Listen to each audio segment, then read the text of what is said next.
सबसे पहले तो ये मामला है कि कौम भी इस वक्त एक दबाव में है, जहनी दबाव का शिकार है कि अमेरिका को फौजी अड्डे देने का मामला क्या है। मगरबी मीडिया बार बार ये खबर चला रहा है, मुसलसल चला रहा है कि पाकिस्तान की तरफ से देने का फैसला हो गया। वजारत खारजा पाकिस्तान की इसकी तरदीद करती चली जा रही है और ये कह रही है कि ऐसा कोई फैसला नहीं किया गया। आखिर हो क्या रहा है? कौम को खुली हकीकत क्यों नहीं बयान की जा रही? खुली हकीकत यह है कि अड्डे नहीं दे रहा पाकिस्तान, इसका सवाल ही नहीं पैदा होता। जैसे नवाज शरीफ साहब तजब्जब का शिकार थे एटमी प्रोग्राम के एटमी धमाके के मामले में, लेकिन उन्हें फैसला करना पड़ा।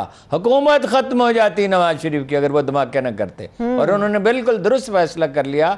उन्होंने पब्लिक सेंटिमेंट्स को पढ़ लिया। चौधरी निसार अली खान खिलाफ थे, आबदा हुसैन खिलाफ थे, सरताज अजीज़ खिलाफ थे, और भी एक दो आदमी खिलाफ थे। लेकिन काबीना के बाकी अरकान ने उन्हें बताया कि जनाब वाला, और मजीद इंतज़ामी ने कहा आप धमाका नहीं करेंगे तो कौम आपका धमाका कर देगी। अड्डे देने का कोई सवाल ही पैदा नहीं होता। 2011 फौज में कोई इसे कबूल नहीं करेगा, एक फुट सोल्जर से लेकर जनरलों तक। ये बात वो खूब अच्छी तरह से जानते हैं। 2011 का मुआहदा अलबत्ता एग्जिस्ट करता है कि ज़मीनी और फ़िज़ाई एक्सेस जो है वो ज़मीन के रास्ते से वो अपना सामान ले जा सकते हैं। और 2001 का मुआहदा गालिबन हारून साहब, सादा सी बात है। एक 2001 का वो गुजारे ये है जो नहायत बुज़दिली के आलम में उन्होंने किया था। बाद में कोलन पावल में लिखा कि हमने तो वो चीज़ें मांगी नहीं थी जो उन्होंने हमें दे दी थी। बाब वुडवर्ड ने लिखा है कि वो तो हैरत ज़दा रह गए जब उन्होंने कहा कि जो भी आपके मुतालबे हम मानते हैं। तो उस वक्त मुतालबा मान लेने के बाद मुतालबात की फहरिस्त बनी। अच्छा देखिए ना, अगर आप उन्हें अड्डे देते, शमसी का अड्डा था, ये चकलाला का था, जैकबाबाद का था, और इसका फैसला जनरलों ने नहीं किया था। तारीख ये है कि इसका फैसला मुशर्रफ ने चकमा दिया कोर कमांडरों को और वजारत खारजा को भी, और कहा कि इसमें मशवरा करूंगा, और अपने तौर पे कर दिया, इसलिए कि वो डरा हुआ था। जनरल मुशर्रफ एक बहुत ज़हीन आदमी था, लेकिन जानत दलेरी का बदल नहीं होती। डरा हुआ आदमी फैसला करने के काबिल नहीं होता। उनके चेहरे पे तो हवाइयाँ उड़ रही थी उस वक्त। आज अगर आप ये फैसला करते हैं अफ़गानिस्तान में तालिबान की मुखालफत का, जो अशरफ गनी ने कहा है कि मुझसे इसका वादा किया गया है कि तालिबान की हमायत नहीं करेगा पाकिस्तान, तो फिर बाकी बचा क्या? उसके बाद क्या बचा? तुर्कमान आपके ख़िलाफ़ हैं, उज़्बक आपके ख़िलाफ़ हैं, ताजिक आपके ख़िलाफ़ हैं, हज़ारा जात के साथ पे कम अज़ कम 5-6 बिलियन डॉलर की इन्वेस्टमेंट कर चुका है ईरान। तो आपके साथ फिर कौन है? अगर यहाँ से जहाज़ जाते हैं और बमबारी करते हैं तो इसका मतलब आपने अफ़गानिस्तान को हमेशा के लिए खो दिया। लेकिन इसके दूसरे पहलू उन पर गौर करना चाहिए। इस वक्त जो बमबारी हो रही है अफ़गानिस्तान में, आपको मालूम है कि अमरीकी तैयारों से तालिबान पर बमबारी हो रही है। इससे भी ज़्यादा अहम बात यह, और अमरीकी अपने बहरी बेड़े लेके आ सकते हैं और करीबी इलाकों से बमबारी जारी रख सकते हैं। उनका इंटेलिजेंस नेटवर्क है, उनके मर्सनरीज हैं, एक पूरा तबका उन्होंने अपने हामियों का पैदा कर लिया है, और वो शमाली इत्तेहाद के साथ साजबाज कर सकते हैं, और वो बहुत तेज़ी के साथ दोबारा हमलावर हो सकते हैं। तालिबान आसानी से हुकूमत तो नहीं कर सकें कि अगर लचक का, इसमें कोई शुबा नहीं कि जंग तालिबान ने लड़ी है और नहायत दलेरी से लड़ी है, बहुत मुस्तकिल मिजाजी से लड़ी और जीती है, और सुपर पावर को शिकस्त से दो चार किया है। लेकिन हक़ाइक़ का इदराक होना चाहिए। रूसियों ने कहा है बिल्कुल साफ अल्फाज में कि तालिबान अपनी इजारादारी कायम करने की कोशिश न करें। हालांकि तालिबान से उनके राब्ते हैं। वो अमेरिका का सबसे बड़ा मुखालिफ तो रूस है, चीन से भी ज़्यादा।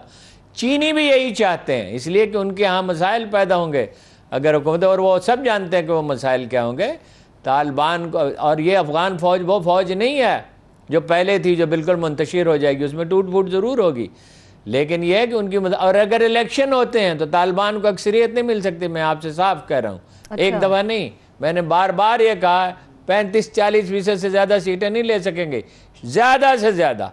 इसलिए कि पश्तून बेल्ट में दूसरे लोग भी हैं, कबाइल भी हैं, हिकमत यार भी है, और हिकमत यार बहुत सियासी सूझबूझ का आदमी है। आज भी पार्लियामेंट में 50 आदमी उसके हामी है। वो तो क्योंकि मुल्क में रहा नहीं तो उसकी पार्टी में टूट फूट हो गई थी। उसके शमाल में भी असरात हैं। तो अफ़गानिस्तान में एक कौमी हुकूमत ही चल सकती है, और अफ़गानिस्तान एक बफर स्टेट ही बन सकता है। देखिए ना, रूसी जो हैं वो सारा सेंट्रल एशिया जो है उन्हें अंदेशा है कि उसमें ट्रबल हो जाएगी।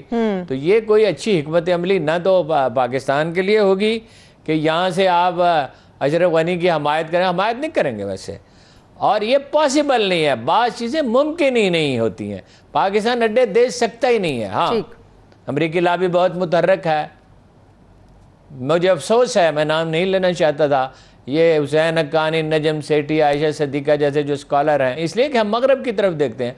आप अंधे हैं, आपको नज़र नहीं आता कि चीन के साथ आपकी एक्सपोर्ट जो है 30-35% बढ़ गई है और उसमें मज़ीद इम्कानात है।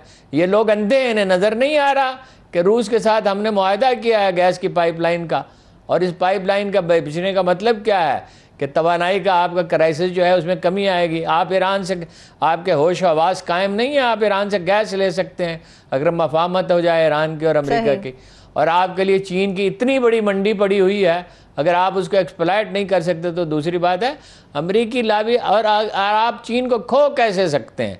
यानी आप अमेरिका की बात मान लें और चीन को खो दें। 65 में क्या हुआ था? अमेरिका ने आपके पुर्जे तक बंद कर दिए थे और आपको असला देना बंद कर दिया था, और 82 तक, यू इमेजिन कितना तवील अरसा उन्होंने हमारी मदद बंद रखी। जो लोग कहते हैं कि ज़िया-उल-हक ने अमेरिका के कहने पर जंग छेड़ी थी, क्या उन्हें आदमी क्या कह सकता है? ज़िया-उल-हक को अफ़गानिस्तान की जंग शुरू किए हुए, उनकी अफ़गान अवाम की हमायत शुरू किए हुए 1.5 साल गुजर चुका था तो इमदाद बहाल हुई थी। उससे पहले तो वो $200 मिलियन ऑफर किए थे। उसने कहा था, ज़िया-उल-हक ने, कि मूंगफली अपने पास रखो, उससे जिमी कार्टर से कहा था, और वो अपना सा मुँह लेकर रह गया था। जिस दिन ज़िया-उल-हक की डेथ हुई है उस दिन एग्जैक्ट उसी दिन, क्योंकि 9 घंटे का 8 घंटे का फ़र्क होता है, उसने मजमून लिखा था जो अगले दिन छपा था, ज़िया-उल-हक was the only architect of Soviet military and political defeat in Afghanistan। फिर ये है, और इसके पहलू हैं, अमेरिका रूस को कंटेन करना चाहता है, नीटो को वो उसकी सरहदों पर तक ले गया है, और उन्हें प्यूटन से ये शिकायत है कि वो अमेरिका की मुखालफत कर रहा है। भाई वो कौम परस्त है, और वो एशिया में अमेरिका जैसी जमहूरियत नहीं होती कहीं भी, बहुत कम जापान में हो सकती है, एक आध जगह पे और हो सकती है, और वो डॉलर में लेन देन तो उसने महदूद कर दिया 30%। एक दिन अगर चीन कर दे, चीन की तो चूँकि तजारत का साइज़ बहुत बड़ा है अमेरिका के साथ, तो फिर क्या होगा? फिर अमेरिकी घुमंड है कि हम जो चाहे कर सकते हैं। इसके मुकाबले में चीनी बहुत सूझबूझ के साथ आगे बढ़ रहे हैं। उन्होंने ईरान को विन ओवर कर लिया, वो पाकिस्तान में सरमाया कर रही हैं, बांग्लादेश में $60-70 बिलियन की सरमायाकारी कर रहे हैं, भूटान में कर रहे हैं, श्रीलंका के लिए तैयार हैं, अफ्रीका तक वो तैयार हैं। सही। तो अमेरिका का तो जो कुव्वत है बेसिकली फौजी है, फौजी होने की वजह से उनके वो बहरी बेड़े हैं, जो पूरा एक शहर होता है जिसमें बहरी फौज भी होती है, जिसमें बर्री फौज भी होती है, जिसमें जहाज भी होते हैं, तकरीबन पूरा एक शहर तो बसाया जा सकता है। घमंड की वजह से तो आज अमेरिकी मईशत, चीनी मईशत अमेरिकी मईशत के बराबर हो गई है साइज में, और अगले बरसों में बढ़ने वाली है उससे, इसलिए कि वो ना अपना सरमाया फौज पर ज़ाया कर रहे हैं, ना वो मिलिट्री एडवेंचर कर रहे हैं, वो नहायत एहतियात के साथ एक एक कदम आगे बढ़ाते हैं। सही।